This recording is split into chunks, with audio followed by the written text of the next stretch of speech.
Welcome inside UNC Charlotte and the 49er Democracy Experience. In this, our final special report, we consider some of the university's legacy from Charlotte 2012.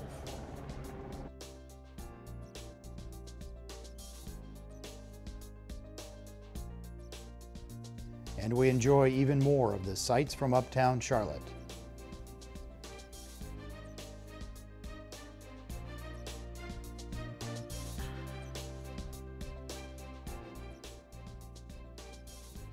As we've seen this week, North Carolina's Urban Research University has played many roles in supporting the Presidential Nominating Convention.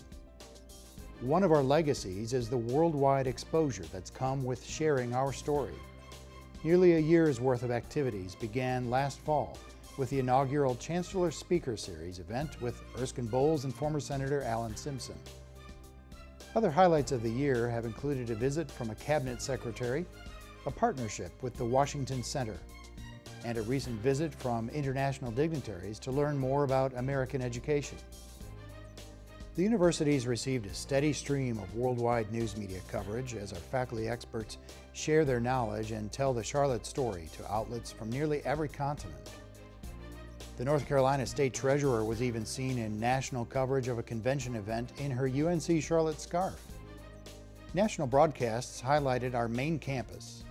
Once again from Robinson Hall on the campus of the University of North Carolina, Charlotte, moderator Gwen Eiffel. Convention's impact on our region will be assessed in research funded by Duke Energy. UNC Charlotte doctoral, master's, and undergraduate students in public policy, public administration, and political science will conduct the research, and the project will focus on how Charlotte recruited and implemented the DNC.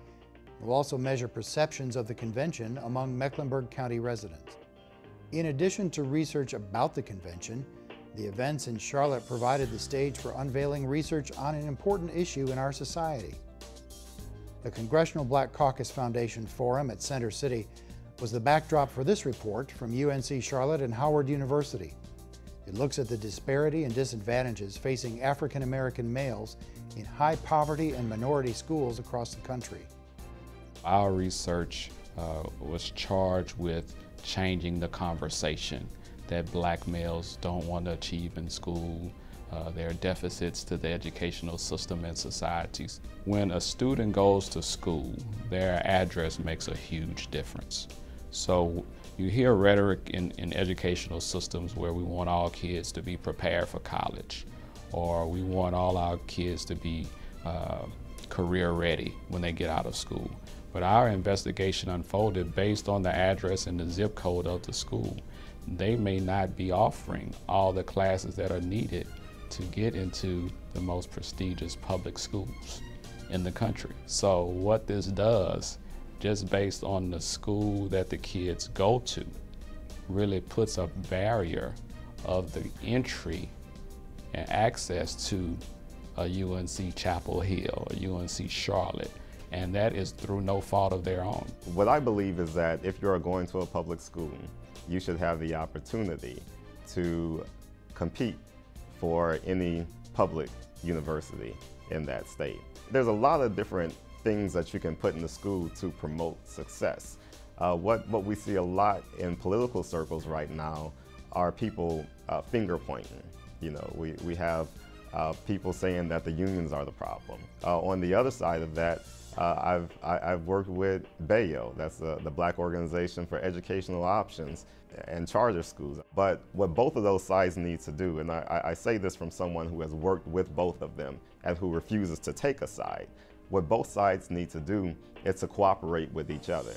And they need to learn that students come first. And the only way to effectively address the needs is through things that we do through research. And that's where people like me and Dr. Chance comes in.